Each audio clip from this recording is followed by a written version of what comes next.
Hi everyone. ఈరోజు ఈ వీడియోలో క్రామర్స్ మెథడ్ను ఉపయోగించి ఇప్పుడు ఐపీఈలో మెథడ్ను ఉపయోగించి ప్రాబ్లమ్ సాల్వ్ చేయమంటే ఏ విధంగా చేయాలి, ఫుల్ మార్క్స్ రావాలంటే ఏ విధంగా చేయాలనే దాని గురించి చెబుతా. #ఐపీఈ మెథడ్ అండి ఇది. ఓకే, ట్రిక్ షార్ట్ కట్స్ ఏం కాదు. ఐపీఈలో ఏ విధంగా చేయాలనేది చెప్తా. లాస్ట్ వీడియోలో క్రామర్స్ మెథడ్ను ఉపయోగించి చేసా. ఈ మెథడ్లో ఐపీఈలో ఏ విధంగా ప్రెజెంటేషన్ చేయాలో చూపిస్తా. Okay, first of all A is equal to A X is equal to B. A matrix ఏమవుతుంది చూడండి, 1 1 1 1 1 1. ఈ కోఎఫిషియెంట్స్ 2 2 3 2 2 3 1 4 9 1 4 9. లాస్ట్ వీడియోలో నేను మర్చిపోయా, క్రామర్స్ మెథడ్లో సొల్యూషన్ ఎగ్జిస్ట్ అవ్వాలి అంటే డిటర్మినెంట్ అనేది నాట్ ఈక్వల్ టు 0. ఒకవేళ డిటర్మినెంట్ అనేది ఈక్వల్ టు 0 అయిందంటే సొల్యూషన్ అనేది ఎగ్జిస్ట్ అవ్వదు. ఎందుకంటే సంథింగ్ వాల్యూ బై 0 అప్పుడు ఏమవుతుందంటే ఇన్ఫినైట్ అనేది అయిపోతుంది. కాబట్టి నో సొల్యూషన్. ఓకే, కాబట్టి condition for Cramer's method determinant not equal to 0. Last వీడియోలో డిస్కస్ చేయడం మర్చిపోయాను, కొద్దిగా అది చూసుకోలేదు. ఓకే, ఇప్పుడు first x is equal to x y z and our term b is equal to 1 6 3 1 6 3. Okay, ఇప్పుడు delta is equal to determinant of A find out చేద్దామా. ఇదిగోండి 1 1 1 2 2 3 1 4 9. Okay, 1 multiply. ఇప్పుడు చూద్దాం, ఈ టేబుల్ వెంటనే గుర్తించుకున్నారంటే negative positive negative positive negative positive. Okay, ఇక్కడ positive 2 9 2s 18 18 - 12 అంటే 6 -1. ఇగోండి ఇక్కడ మైనస్ ఉంది కాబట్టి -1. 2 9s 18 18 - 3 18 - 3 15. Okay, +1 multiply with 2 4s 8 8 - 2 6. Okay, 6 - 15 + 6 is equal to value అనేది 6 6 12 12 - 15 3 -3. Del is equal to -3. Okay, ఇప్పుడు డెల్ 1 ఫైండ్ అవుట్ చేద్దాం. డెల్ 1 అంటే ఏంటి, ఈ ఫస్ట్ కాలమ్ని ఈ బీతో రీప్లేస్ చేయాలి. ఓకే, 1 2 1ని 1 6 3తో రీప్లేస్ చేయాలి. 1 6 3. నెక్స్ట్ 1 2 4 1 2 4 1 3 9. ఓకే, నెక్స్ట్ ఇది డిటర్మినెంట్ అనేది నాట్ ఈక్వల్ టు 0 కాబట్టి సొల్యూషన్ ఎగ్జిస్ట్. ఇప్పుడు దీని డిటర్మినెంట్ ఫైండ్ అవుట్ చేద్దాం. 1 మల్టిప్లై 2 9s 18 4 3s 12 18 - 12 వాల్యూ 6 -1. ఇప్పుడు చూసుకుందాం, ఇక్కడ చూడండి, ఈ రో ఈ కాలంని విడిచిపెట్టేసా. 6 9s 54 3 3s 9 54 - 9 45. ఓకే, +1 6 4s 24 24 - 6 ఎంత అవుతుంది, 24 - 6 18. ఓకే, 6 - 45 + 18 18 6. ఓకే, ఇంకొకసారి wait 2 9s 18 4 3s 12 18 - 12 6 -1 into 6 9s 54 - 9 45 6 4s 24 24 - 3 2s 6 18. సరిపోయింది. 18 6 24. ఇందులో నుంచి 24 సబ్ట్రాక్ట్ చేస్తే మనకు వచ్చే వాల్యూ -21. ఓకే, ఇక్కడ రాస్తూ ఉన్నా డెల్ 1 ఈజ్ ఈక్వల్ టు -21. ఇలా బాక్స్ చుట్టుకుందాం, కొద్దిగా క్లియర్గా కనిపించాలి. అంటే ఈ వాల్యూస్ అనేవి క్లియర్గా కనిపిస్తాయి. ఓకే, ఇప్పుడు డెల్ టూ కావాలి అంటే ఏం చేయాలి? ఈ సెకండ్ కాలంని ఈ బీతో రీప్లేస్ చేయాలి. బీ ఉంది కదా 163. ఓకే, 163 సెకండ్ కాలం బదులు 163 రాస్తున్నా. 163 and third column as it is ఇదే రాసేస్తాం. 139. ఓకే, ఇప్పుడు డిటర్మినెంట్ని ఫైండ్ అవుట్ చేద్దాం. 1 multiply 6 9s 54 minus 3 3s 9. 54 minus 9 45 minus 1. ఇక్కడ మైనస్ ఉంది కాబట్టి -1. 2 9s 18.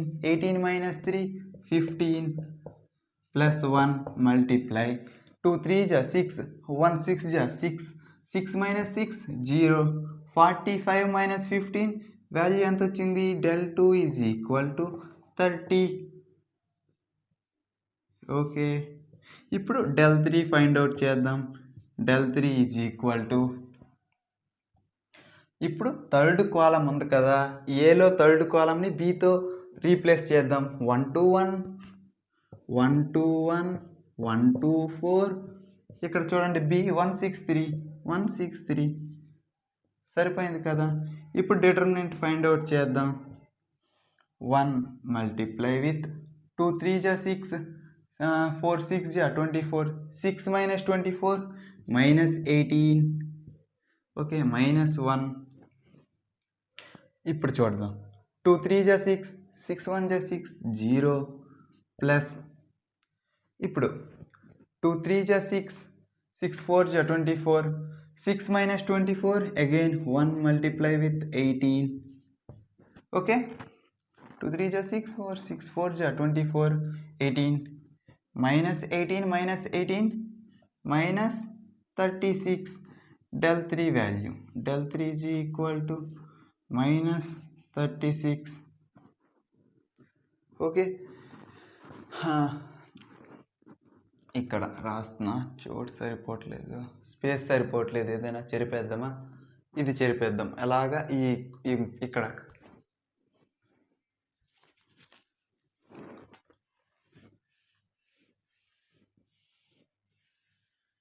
ఇలా ఈ del2 అనేది చెరిపేస్తున్నా. ఒకవేళ నోట్ చేసుకుంటానంటే నోట్ చేసుకోండి.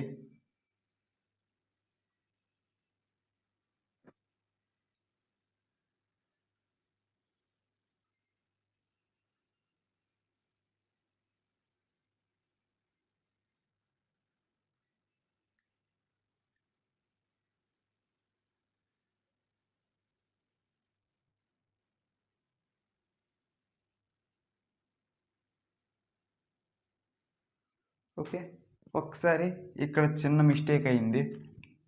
ఇప్పుడు ఈ లాస్ట్లో ఇది చూడండి, లాస్ట్ 1 ఈ రో ఈ కాలంని విడిచిపెట్టేసా కదా. 2 4s 8. 8 minus 2 1s 2. 8 minus 2 ఎంత వాల్యూ? 6. ఇక్కడ -6 కాదు, చిన్న చూసుకోలేదు. 2 4s 8. 8 minus 2 6. అప్పుడు ఏమవుతుంది? del3 వాల్యూ చేంజ్ అవుతుంది.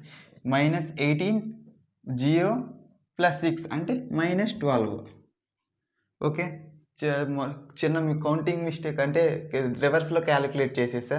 2 3s 6 ఇలా కొద్ది క్యాలిక్యులేట్ చేయడం వల్ల పోయింది. ఓకే, del3 అనేది ఇప్పుడు ఇది కరెక్ట్. del2 అయితే చెరిపేస్తూ ఉన్నా. Okay, by Cramer's method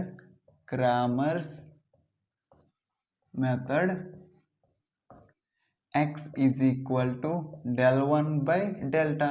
del1 value ఎంత వచ్చింది? del1 ఇక్కడ చూడండి, హైలైట్ చేసుకున్నాం కదా, -21. -21 by డెల్టా వాల్యూ ఎంత వచ్చింది? -3 is equal to 7. y is equal to del2 by delta. ఈ ఫార్ములాస్ 3 గుర్తుంచుకుంటే ఈ అయిపోయినట్టే క్రామర్స్ మెథడ్. ఫార్ములాస్ కూడా పెద్ద కష్టమేం కాదు. del1 by delta, del2 by delta, del3 by delta. Okay, del2 value highlight చేసుకున్నాం కదా, 30 by డెల్టా వాల్యూ ఎంత వచ్చింది, -3. కాబట్టి మైనస్ పైకి వెళ్ళిపోతుంది, 3 1s 3 10s.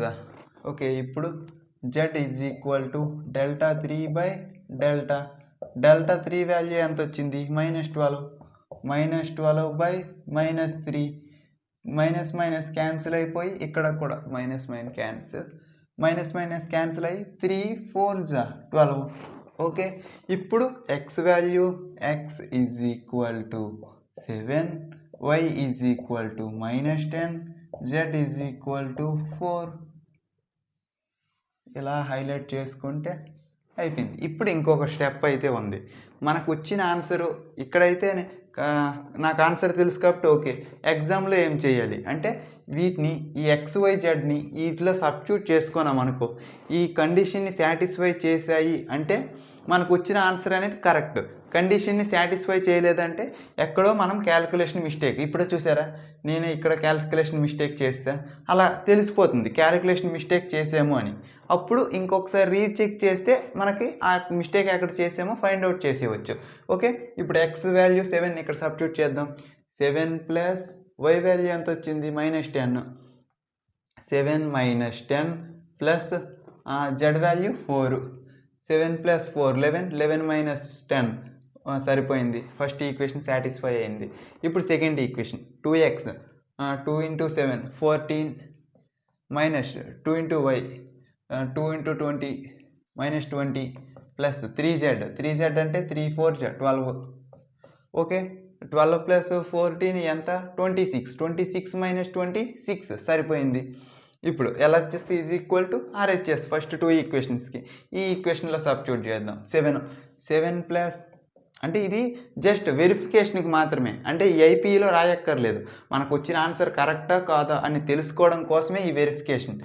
7 plus 4 × 10 -40 plus 9 4s 36. Okay, -40 plus 36 ఎంత అవుతుంది దాని వాల్యూ, -4. 7 - 4 is okay. ఇప్పుడు మనం 3 ఈక్వేషన్ ఇప్పుడు XYZని ఈ 3 ఈక్వేషన్లో సబ్స్టిట్యూట్ చేసి LHS is equal to RHS వచ్చిందని చెక్ చేసుకున్నాము అనుకుంటే మనకు వచ్చిన ఆన్సర్ అనేది కరెక్ట్ అనేసి వెరిఫై అయిపోతుంది. లేకపోతే ఏదైనా తప్పు ఉంది అంటే ఇందులో ఇప్పుడు ఇంకొకసారి క్రాస్ చెక్ చేసుకుంటే మనకు ఆన్సర్ని అయితే ఫైండ్ అవుట్ చేసుకోవచ్చు. ఓకే, అర్థమైంది కదా. ఈ విధంగా మీరు రాశారంటే ఐపీఈలో ఫుల్ మార్క్స్ అయితే వచ్చేస్తాయి. ఈ వీడియో కానీ ఇన్ఫర్మేటివ్గా ఏదైనా కొత్తగా నేర్చుకున్నాము అని మీకు అనిపిస్తే ఈ వీడియోని తప్పకుండా మీ ఫ్రెండ్స్ షేర్ చేయండి. అండ్ ఈ వీడియో నచ్చినట్లయితే లైక్ చేయండి.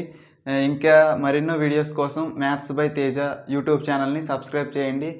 ముందు ఇంకెన్నో ఇన్ఫర్మేటివ్ వీడియోస్ ఇటువంటి ట్రిక్స్ మరెన్నో వీడియోస్ చేస్తూ ఉంటాను.